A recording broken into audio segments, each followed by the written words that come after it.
The Joe Rogan Experience. But that's also because he's from the Philippines. And the Philippines, look how good he gets. Look, perfect position on the 7. Watch this. 7 to the 8, 8 to the 10, and he's out. 10 ball. Watch this. Pop. If you watch how he strokes the ball, like everything's super precise. I mean, look at his position. He's a professional, like a legit professional. So if Manny decides to retire from fighting and goes into professional pool, he might win some world championships. Like, no bullshit. I mean, he's still fighting actively. They're actually talking about him fighting Conor McGregor right now, which is kind of bonkers. Look at that. Gets out. Beautiful position. Why do you say it's kind of bonkers? Because you think fighting Manny Conor would McGregor? dominate Conor? Right? Is that a question?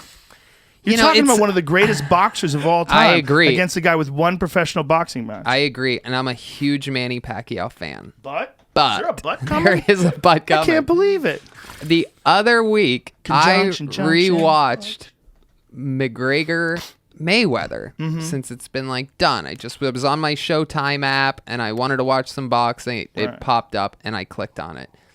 And I did not remember. I remembered Conor shocking me with how good he did, but I did not remember it being as close as it truly was. Let me explain something. Yeah. The reason why it was close is because Mayweather let him blow his wad. Right. He just let him... Look, he clipped Mayweather with a legit left uppercut early in the fight, and I was kind of stunned. I was like, wow, that's really legit. Watch this. Here we go. See, what Conor... Look at that. If you see it, watch this left uppercut. I don't think they replay it. It's really quick. Oh, so let's rewind a little bit so I could see it, because it's really, really good. I mean, Look at that left uppercut. Here's the thing. Mayweather had to figure out Conor's timing, because what Conor is not a professional boxer, okay? So because he's not a professional boxer, he's not as efficient, and he's going to get tired easier. Mayweather is one of the greatest, if not the greatest boxer of all time. I say there's a real good argument he's the greatest of all time, because he's undefeated, 50-0, and really only been hurt by Sugar Shane Mosley and Maidana, 2 guys in a spectacular career, 50-0, and just gets hit less than anybody. And he's super smart about how he sets up fights.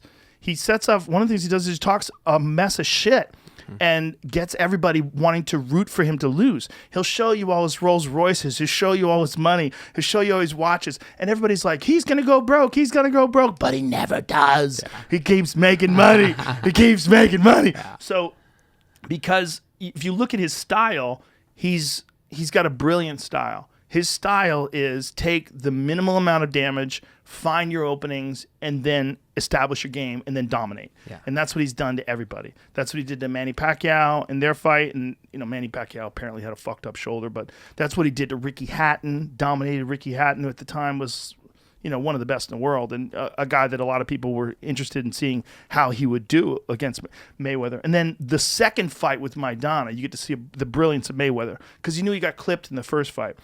So he digested all of Maidana's movements and what he did wrong in the first fight, and he came out in the second fight and just put on a clinic. He's the best of all time. Yeah. But Conor is a freak. He's an explosive guy. He's so fast, and there's no remedy for that. Right. Other than getting a guy tired. So what Mayweather was doing was boxing with him, but preserving, like being safe. Got clipped a couple times, realized that Conor can punch, but just drag him into deep water. And that's what a guy like Mayweather would do.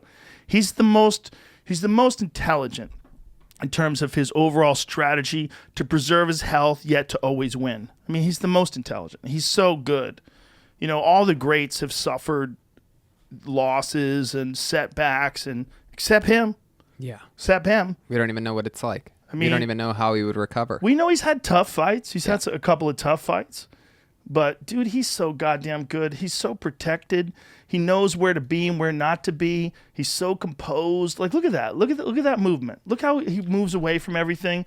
So you're punching at air, and you're still threatening, but you're not really hitting him, and he's making you throw punches.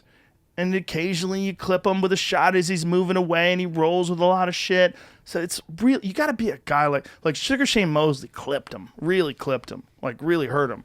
And he just grabbed a hold of him, held on to him, and eventually started kicking Sugar Shane's ass. Just took time. He's if you're a young boxer and you want to know what it's like to be a 41-year-old and still be at the top of your game, you got to be like him or like Bernard Hopkins. When Bernard Hopkins was at the top of his game, he was older. He was like in his 40s. I think he was 36 when he beat Felix Trinidad. And a lot of people were like, Bernard's done. It's over. Tito Trinidad is the future. And he lit Felix Trinidad on fire. Yeah. And then the same thing with Kelly Pavlik. He lit Kelly Pavlik on fire. I was not expecting that. We were expecting that to be Kelly Pavlik's big return, and he got smashed. Bernard Hopkins is a national treasure. Yeah, because look at that. Conor pops him with that jab, and that was uncomfortable. But it's like look how calm he is. Stop, back that up. Back that up a second. Look how goddamn calm he is. Watch his jab come to Floyd's face. He doesn't even blink. It touches him in the nose, but he knows it's not going to hurt him. Look at this. Watch this. Look at this. Look at this. He doesn't even move. Wow. He doesn't even move. He's a master of distance. He really is. A master of distance.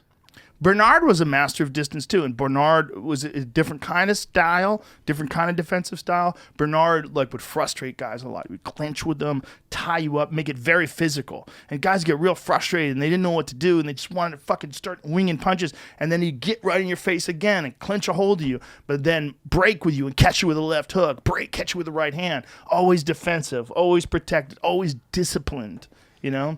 Frustrating your opponent in boxing is one of the interesting things, right? Like Holyfield, Tyson, it's crazy. Everybody remembers the ear bite, but not a lot of people talk about the massive amount of clinching and headbutts that Holyfield was landing on him in that fight. Oh, yeah. It's very clear when you watch it again.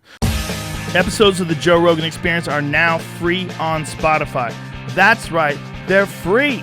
From September 1st to December 1st, they're going to be available everywhere. But after December 1st, they will only be available on Spotify, but they will be free. That includes the video. The video will also be there.